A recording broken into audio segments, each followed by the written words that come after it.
most expensive ones, and just giving you a bit of a rundown, a bit of an unboxing, I guess, and showing you what's in my binder.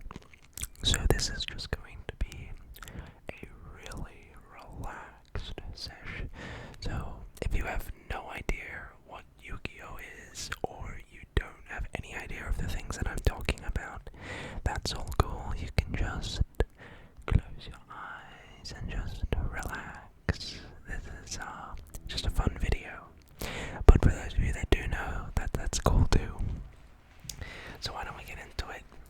We're just going to be going through, and I'll be mentioning cards that I think just look really nice, or cards that are more valuable, I guess.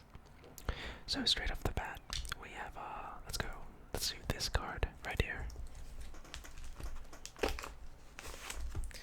So this is one of the more expensive cards that I have. On top of collecting cards, I'm very much of a competitive player. And this card is called Ash Blossom and Joyous Spring. Pretty funny name, but look at that art. Pretty nice looking art. But the reason why this card is so expensive, I think at the moment they're selling for about $90 to $100, maybe probably less, a copy. I managed to pick these up before they just surged up in the market. But let me read what she does. During either player's turn, when a card or effect is activated that includes any of these effects, you can discard this card and negate the effect. So, either add a card from deck to hand, special summon from the deck, or send a card from deck to grave. Hopefully that's in frame, but that's Ash Blossom. Just a very powerful card.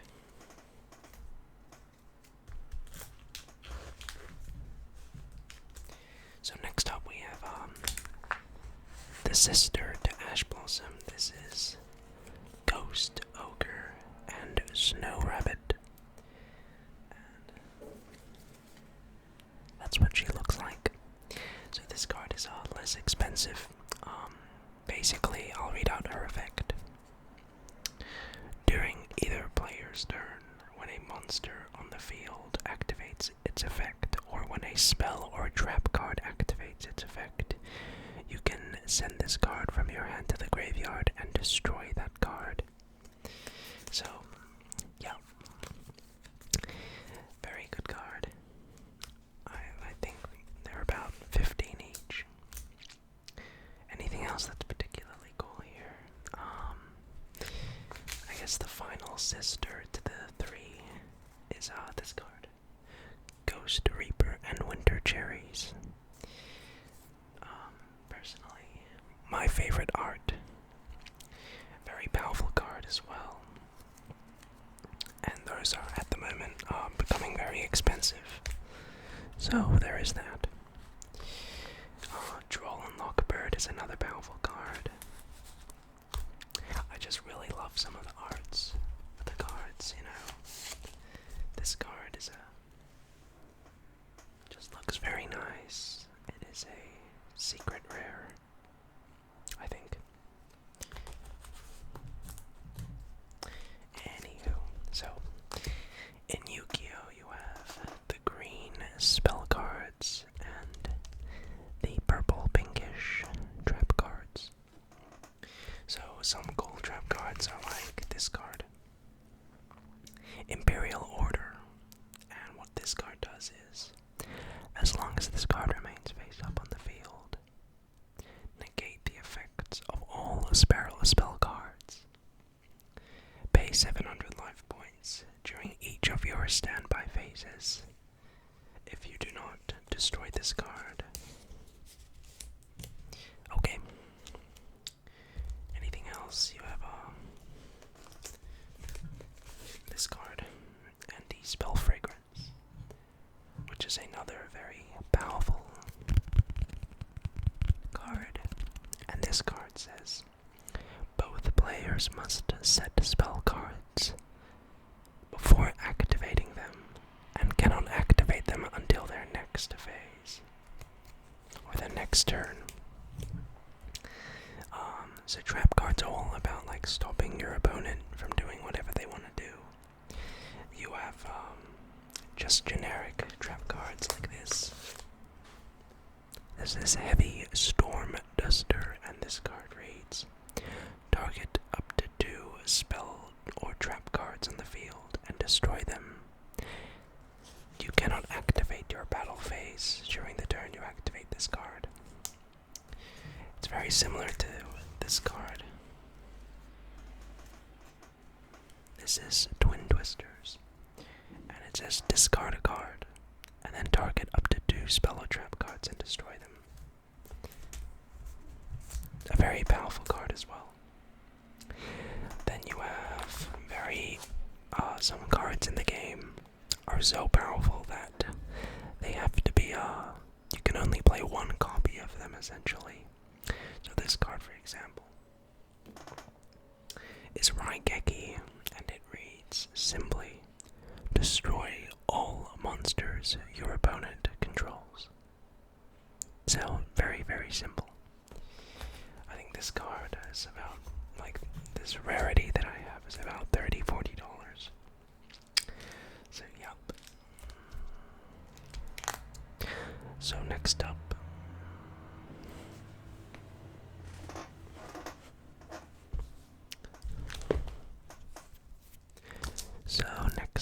We have on this page, here's a nice looking card.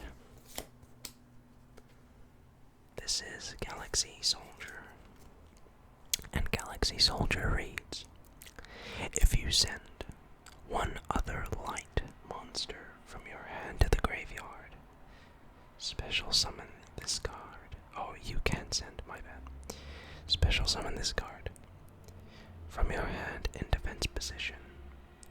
When this card is special summoned, you can add 1 galaxy monster from your deck to your hand. So people will often send a light monster to the grave to summon him, and then he allows you to search and add another one, and you can just summon that. So we have 3 cards. There is a spellbook Magician of Prophecy, and people often call him Blue Boy because he's blue. No kidding. Then you have Spellbook of Secrets, which is a spell card, and it says, add 1 spellbook card from your deck to your hand, except the Spellbook of Secrets, and you can only activate it once per turn. And then the most expensive one at the moment, this is a $20 card, Spellbook of Knowledge.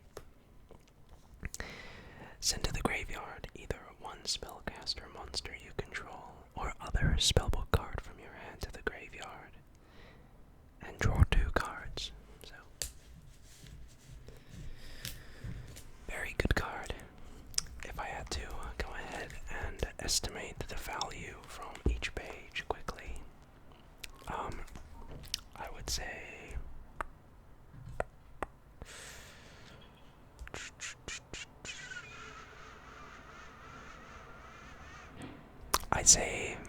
easily around $500 for this first page. For this one, I'd say about nothing more than about maybe 100. This one, probably, I think $80, probably. This one, oh, how could I forget? Then you have, the Wind Witches.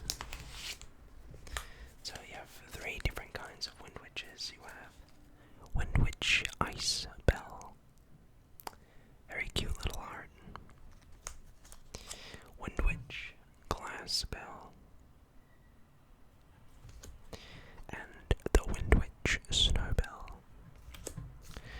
And these are often a package. You'll often play 3 of her, 2 of her, and 1 of this guy. these are about $20 a copy, so usually, yeah, it's pretty pricey to play these guys.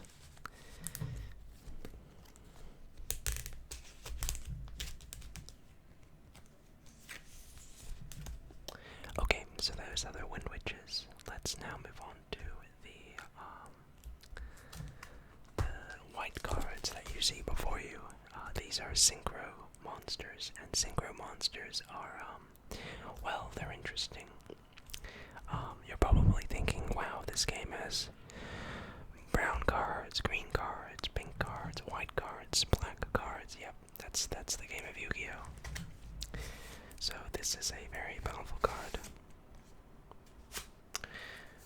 This is Psy Framelord Omega. And I think these guys are selling for about $15 a copy, $12 a copy. So this guy, what he reads is, once per turn, during the main phase, you can banish this face-up card from the field and one random card from your opponent's hand. Face up until the next standby phase. Once per turn during your opponent's standby phase, you can target one banished card and return it to the graveyard. If this card is in your graveyard, you can target one other card in the GY and shuffle both into the deck. It's a very confusing card, but it's very powerful, basically. Then you have one of my all-time favorite looking cards. This is Ancient Fairy Dragon. Just such a nice looking card, eh? So Ancient Fairy Dragon is, I think this specific print is about $14. So that's cool.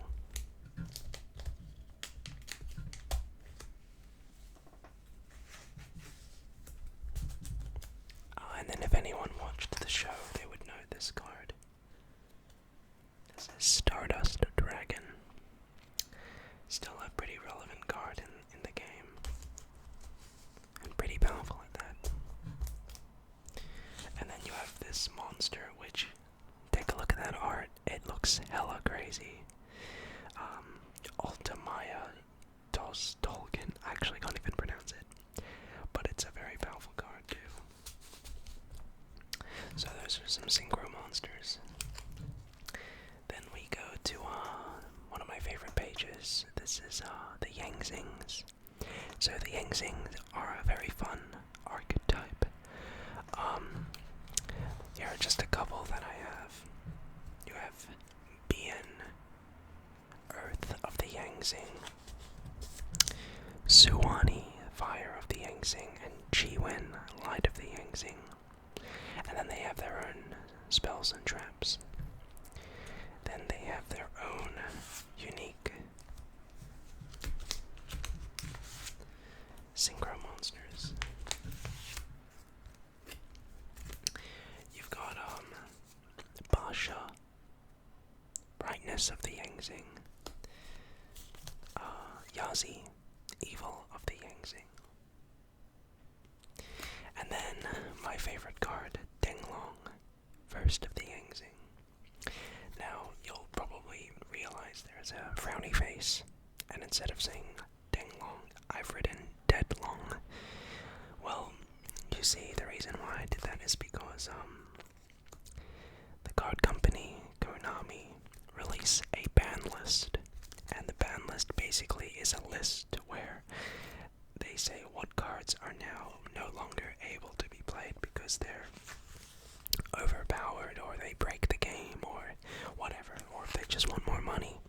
Go money, as I call them, but essentially Denglong just got destroyed on the ban list, and now you're not allowed to play with him, which is very sad. So over here, let's go into our invoked monsters.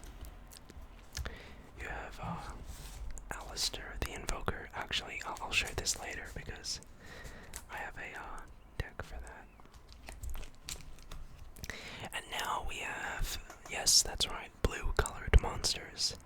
So these are Link monsters. Link monsters are very cool. They're a new mechanic that just came out in the game. And you'll notice for these ones that they have arrows. And the arrows that which they point to are the zones that you can unlock. It's pretty weird. So, yeah, very interesting. And yeah, so these are very interesting. Some people like link monsters, some people dislike them, that's fine. But, yeah. Over here we just have some more monsters, some pretty powerful ones at that. We have this generic powerful card.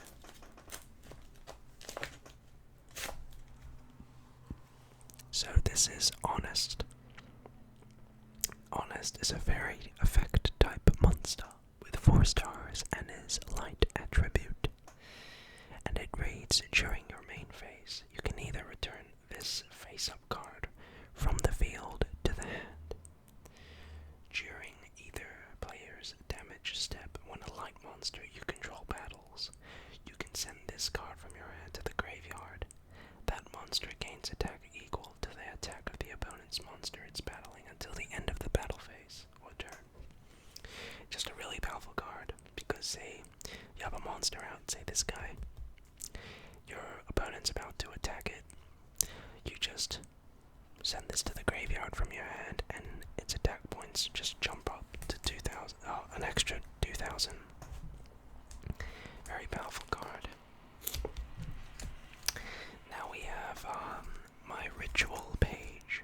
Ritual monsters are a different kind of blue-colored monsters, and you'll notice that they don't have the arrows, unlike the link monsters on the previous page.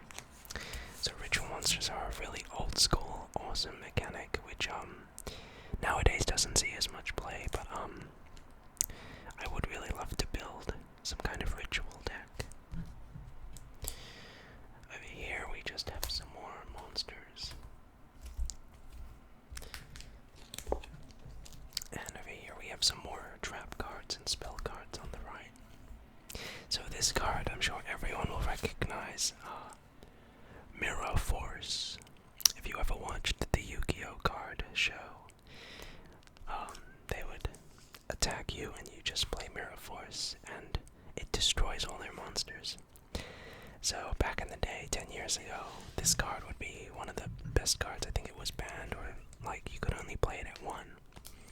Nowadays, the game has just seen so much power creep to the point where this card is really not that good anymore. I mean, it's still relevant, but not nearly as it used to be, especially because the game has just evolved so much. So here is my Dark Magician Girl page, where we have some very interesting spells and traps, which support Dark Magician. We have Dark Renewal. We have my Japanese trap cards and spell cards, which I accidentally bought. Then we have something like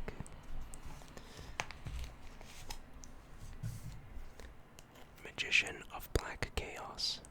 It's actually a very bad card and isn't good at all, but it just looks so awesome. And then of course spell cards. So this is Dark Burning Attack, and it's a spell card, and it reads, if you control a Dark Magician Girl, destroy all face-up monsters your opponent controls. Very powerful. And you have, these are 2 of my favorite cards. I have Amulet Dragon, which is basically the Dark Magician fused with a dragon, hence the card's purple. Fusion monsters, yep. And a personal favorite, Dark Magician Girl, the Dragon Knight.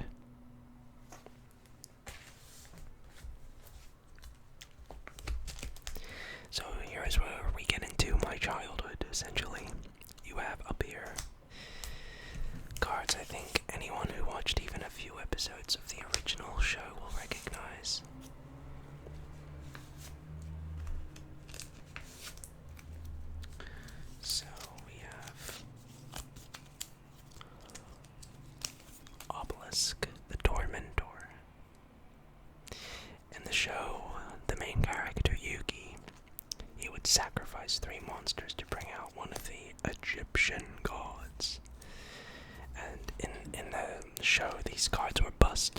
They had insane effects.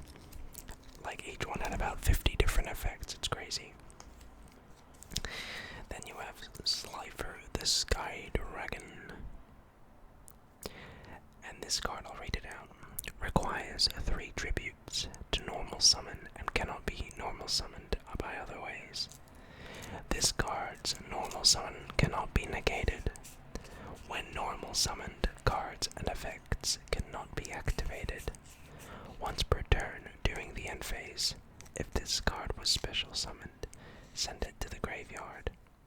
This card gains 1,000 attack and defense for each card in your hand. If a monster is normal or special summoned to your opponent's side of the field in face-up attack position, that monster loses to 1,000 attack. Then, if its attack has been reduced to 0, destroy it. Very interesting. Then we have the Winged Dragon of Ra. And this was the ultimate god card. So we have the legal set, and then we have the collector set, which are blue, red, and yellow, which just look really nice.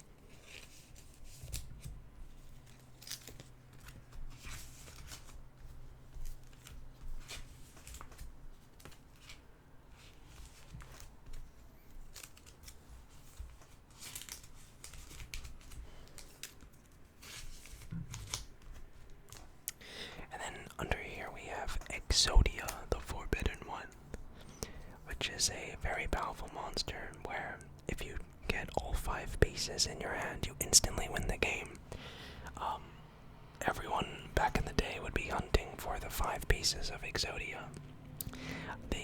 I have 2 sets of Exodia. This is the less expensive, the common ones. But then I have the ultra rare ones that I actually use in my Exodia deck. But nowadays the game is so fast, like, the game can be over in 3 turns, and to get all 5 pieces takes a few turns. Then we have over here some more monsters. This card's actually worth like $10, and I have 5 of them, so if anyone needs any, hit me up. So here we have now black monsters. These are called Xyz monsters, and they're very cool. We have cards like Dante, Traveler of the Burning Abyss, and a new card which came out, which I personally love, is Baguska, the Terribly Tired Tapir. And this card looks so cute, but don't be misled by its appearance, because it's, believe it or not, the most powerful card at the moment, literally. Here we have more monsters. More monsters and just spells, and more spells over here. We have some spare sleeves in case we need to sleeve up our cards. And here we have Timelords, which are just really nice looking cards.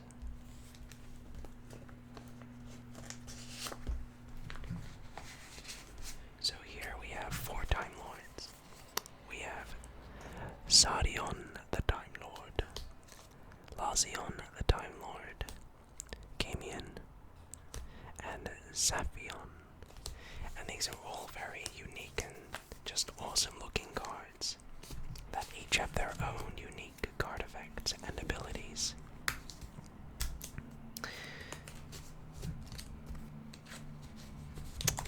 Next we have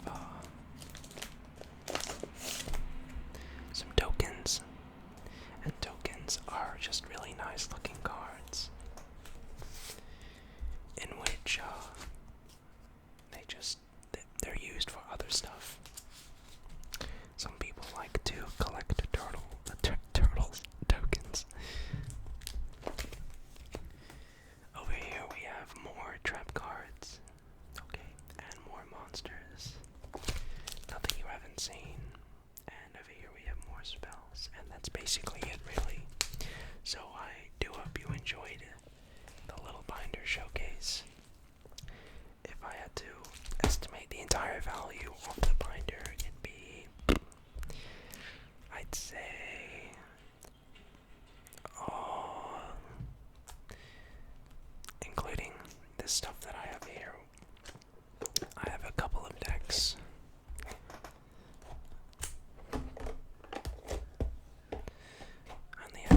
Only have a few decks.